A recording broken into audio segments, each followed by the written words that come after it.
Manusia hanya bisa memproses 3 dimensi secara penuh. Kita terbatas. Namun seperti halnya makhluk 2 dimensi yang tidak bisa memahami kita pun tidak bisa memahami mereka yang hidup di dimensi lebih tinggi. Al-Quran memberi petunjuk itu. Setan dan jin, malaikat dan ruh, bahkan Khidir, seorang hamba Allah yang unik, mungkin hidup atau beroperasi dalam dimensi yang lebih tinggi yang hanya bisa kita bayangkan, namun tidak bisa kita jangkau. Maka ketika Nabi Musa bertemu Khidir, pertemuan itu bukan sekedar spiritual, tapi juga interdimensional. Dalam segmen berikutnya, kita akan menyelami kembali ke masa lalu. Di saat Musa alaihi salam baru saja membawa Bani Israel keluar dari Mesir, laut telah terbelah, Fir'aun dan bala tentaranya telah binasa, dan disinilah perjalanan yang lebih dalam dimulai.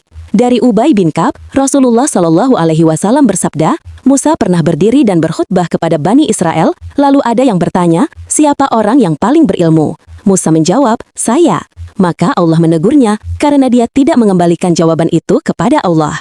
Lalu Allah berfirman, sesungguhnya aku memiliki seorang hamba di pertemuan 2 laut yang lebih berilmu darimu. Hadis riwayat Bukhari dan Muslim. Namun disinilah letak ujian Musa. Ia lupa menyandarkan ilmu kepada Zat yang Maha Mengetahui, maka Allah menegurnya. Bukan dengan murka, tapi dengan mengabarkan bahwa ada seorang hamba yang lebih berilmu darinya, yang kini berada di tempat pertemuan 2 lautan, sebuah titik di bumi yang misterinya belum terpecahkan hingga hari ini.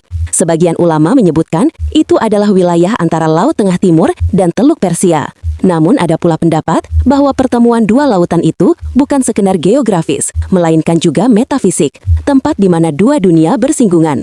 Musa tidak bertanya siapa dia, melainkan bagaimana aku bisa menemuinya. Maka dimulailah perjalanan menuju dimensi keilmuan yang lebih tinggi, sebuah ekspedisi lintas ruang, waktu, bahkan kemungkinan lintas realitas.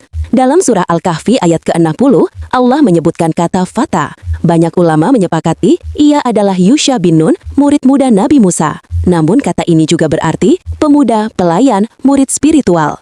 Para sejarawan mendokumentasikan bahwa Khidir disebut hidup saat Zulkarnain masih berkuasa. Beberapa bahkan menyebutkan Zulkarnain adalah sepupu Khidir. Mereka sezaman dengan Nabi Ibrahim, artinya ketika Musa bertemu Khidir, Khidir telah hidup ratusan tahun sebelumnya. Apakah ini berarti Khidir berada dalam dimensi waktu yang berbeda?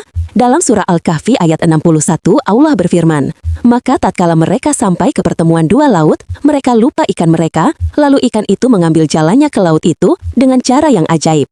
Inilah awal dari peristiwa luar biasa ketika Nabi Musa alaihi salam bersama muridnya, Yusha bin Nun, melakukan perjalanan spiritual dan fisikal menuju sebuah pertemuan antara 2 alam.